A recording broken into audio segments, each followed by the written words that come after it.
Indonesia memperoleh tambahan kuota jemaah haji sebanyak 8.000 untuk penyelenggaraan tahun ini.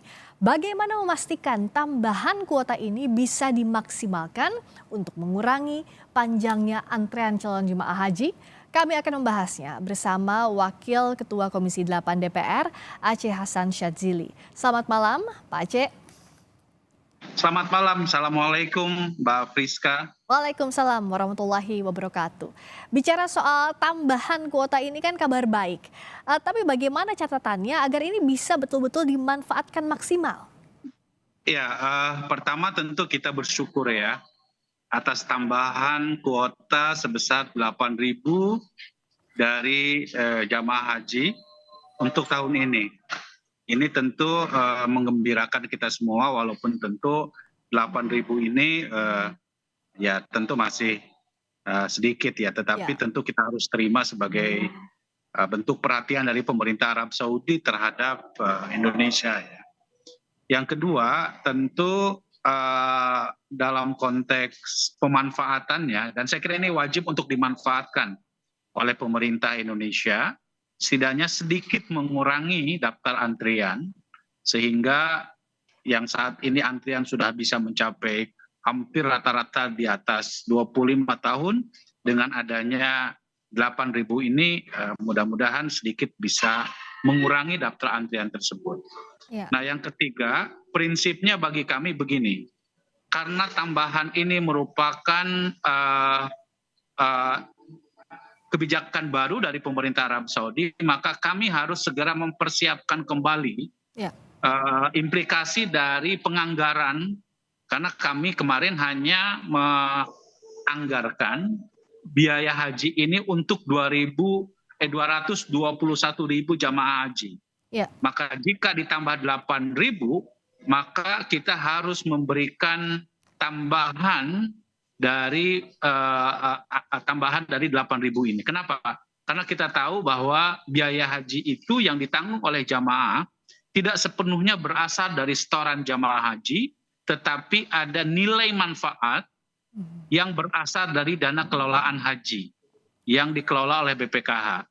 Jadi kami sudah berkomunikasi dengan Dirjen Haji untuk segera menggelar rapat kerja dengan Menteri Agama untuk memastikan bagaimana persiapan penambahan biaya haji untuk kuota tambahan tersebut.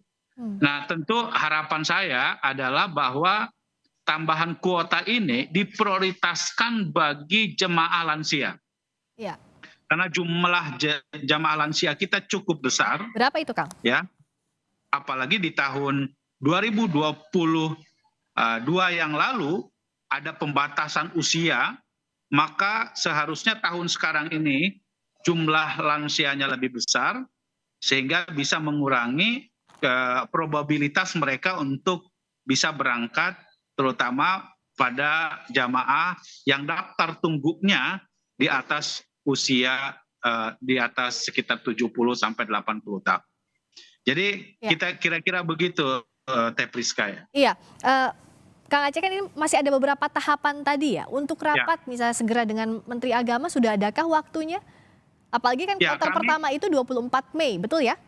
betul betul. Kalau tempat memang sudah harus berangkat tanggal 24 Mei. Kita sekarang sebetulnya masih dalam reses ya. Minggu depan kita agendakan, kalau tidak hari Selasa, hari Rabu, untuk membahas dengan Menteri Agama Ya. terkait dengan tambahan kuota tersebut, termasuk bagaimana proses penganggaran, serta bagaimana memastikan supaya itu semua 8.000 kuota tambahan itu bisa dimanfaatkan semaksimal mungkin gitu. Ya.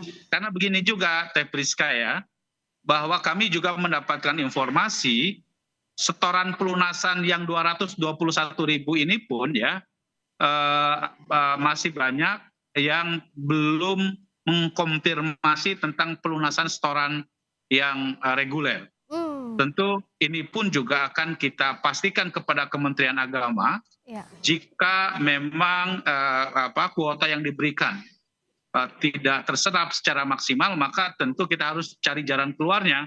Karena bagaimanapun masyarakat sangat menunggu untuk dapat bisa berangkat haji tahun ini gitu. Misalnya ada apa saja opsinya sejauh ini? Ya, kami tetap saya kira ya sesuai dengan aturan yang berlaku bahwa nanti dari 8.000 itu harus dibagi dua. Untuk jamaah reguler itu sepenuhnya kita pergunakan untuk jamaah reguler, tapi tentu ada jemaah khusus juga yang diberikan dari kuota tambahan tersebut. Ya. Jadi sesuai dengan ketentuan undang-undang, ya kuota tambahan itu ya sebesar 92% dipergunakan untuk jamaah reguler dan 8% dipergunakan untuk jamaah haji khusus. Ya. Sehingga kalau kita hitung seharusnya 7.360 dipergunakan untuk jamaah reguler dan 640 dipergunakan untuk jamaah haji khusus. Tentu ini juga harus mengikuti sistem siskohat ya, sistem proses pendaftaran haji yang selama ini telah berlaku. Jadi jangan sampai misalnya apa yang menjadi kebijakan Kementerian Agama kemudian keluar dari koridor yang telah ditetapkan oleh aturan perundang-undangan begitu. Jadi meskipun baru dapat ini kuota tambahannya, tapi tetap aturannya sama, regulasi yang dipakai sama begitu ya? Tentu. Ya. Nah, gitu. Karena itulah yang kemudian dijadikan sebagai pedoman di dalam proses penyelenggaraan. Sebetulnya pengalaman bahwa penambahan kuota ini pernah juga terjadi di tahun 2019 ya. Nah, tapi kita patut bersyukur bahwa sekarang ini kabar tentang penambahan kuota ini jauh lebih waktunya lebih jauh dibandingkan dengan tahun yang lalu. Tahun yang lalu kan pernah kita mendapatkan tambahan kuota, tetapi itu diberikan pada saat menjelang akhir pemberangkatan haji, sehingga persiapannya tidak memungkinkan. Kalau sekarang waktunya masih cukup untuk mempersiapkan secara teknis bagaimana menggunakan kuota itu secara maksimal. Ya. Jadi karena itu kami Komisi 8 tentu nanti akan segera mengundang Menteri Agama, dan tentu Kementerian Agama berkewajiban untuk memastikan itu dengan misalnya apakah ada surat resmi dari Kementerian Haji Arab Saudi, sehingga diharapkan kemudian ini menjadi dasar hukum bagi kita untuk dapat segera menganggarkan, sekali lagi menganggarkan pembiayaan dari kuota tambahan tersebut. Karena sebagaimana yang kita tahu memang biaya haji yang disepakati kemarin itu kan totalnya per jamaah 90 juta. Ya. Jamaah sendiri membayar sekitar 49 juta rata-rata, jadi sisanya itu kan harus diambil dari nilai manfaat sekitar 41 juta. Nah ini tentu harus diambil dari dana kelolaan haji, dan menurut ketentuan undang-undang penambahan anggaran tersebut harus mendapatkan persetujuan dari Komisi 8 sebagai mitra dari Kementerian Agama begitu. Penambahan anggaran itu biasanya butuh waktu berapa lama? Dari dibahas, oke disetujui, sampai akhirnya bisa dianggarkan? Ya sebetulnya secara ketersediaan anggaran di BPKH saya yakin tersedia. Karena itu kami nanti juga rapat ini akan bukan saja dengan Kementerian Agama, tetapi kami juga akan rapat dengan Badan Pengelola Keuangan Haji untuk memastikan ketersediaan dari anggaran tersebut. Sehingga kita harapkan bahwa kita segera merespon dengan cepat dari tambahan kuota ini sehingga dapat dimanfaatkan dengan sebaik-baiknya untuk calon jemaah haji kita gitu. Kang Aceh, bisakah digambarkan, tadi kan untuk jemaah haji reguler yang sudah terdaftar saja itu masih ada yang belum melunasi pembayarannya dan akan segera di cross check untuk melunasi. Nah kalau yang masuk namanya di 8.000 ini, apakah akan ditanya terlebih dahulu bisakah melunasi pembayaran dalam waktu yang sempit ini atau tidak? Itu jadi salah satu syarat utamanya selain tadi lansia diutamakannya? Ya saya yakin jemaah haji kita ya, mereka punya keinginan yang sangat kuat untuk bisa berangkat haji ya. Tinggal kan pasti kita akan sesuaikan dengan siskohat bahwa siapa jamaah haji yang nanti kita tugaskan kepada Kementerian Agama, terutama di provinsi maupun di kabupaten kota untuk mengkonfirmasi sesuai dengan siskoha tersebut ya. Jadi saya kira itu soal teknis yang Ya. saya yakin bahwa Kementerian Agama memiliki sistem yang bisa mengkonfirmasi kebersediaan dari para calon jemaah haji yang bisa diberangkatkan pada tahun ini gitu. Mungkin ada juga calon jemaah haji yang masih belum tahu bagaimana nanti sistemnya kalau memang namanya masuk ke dalam 8.000 kuota itu, Kang Aceh. Sistemnya seperti apa nanti pemberitahuannya kepada masing-masing calon jemaah? Iya, sistem yang selama ini berlaku kan sebetulnya bahwa misalnya yang tahun 2023 ini kan sebetulnya namanya sudah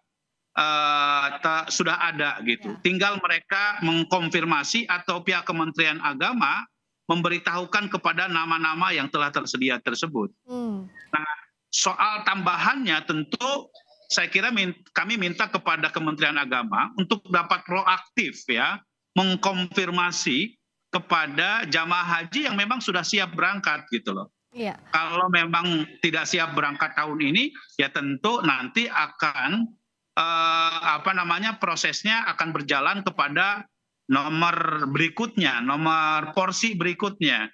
Iya. Jadi saya kira memang di sini membutuhkan sikap dari proaktif dari Kementerian Agama untuk dapat memastikan bagaimana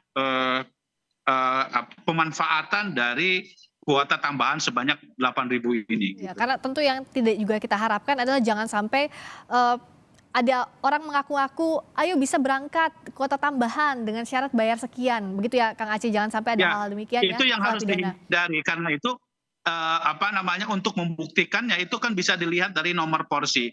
Karena kan sekarang pada prinsipnya yang menunggu tahun sampai 25 tahun pun mereka sudah bisa memperkirakan tahun berapa mereka berangkat. Ya. Jadi bagi calon jemaah haji yang misalnya seharusnya berangkat tahun 2023 maupun 2024 kan sudah bisa dikonfirmasi oleh pihak Kementerian Agama sesuai dengan urutan dari pendaftaran yang telah mereka lakukan gitu.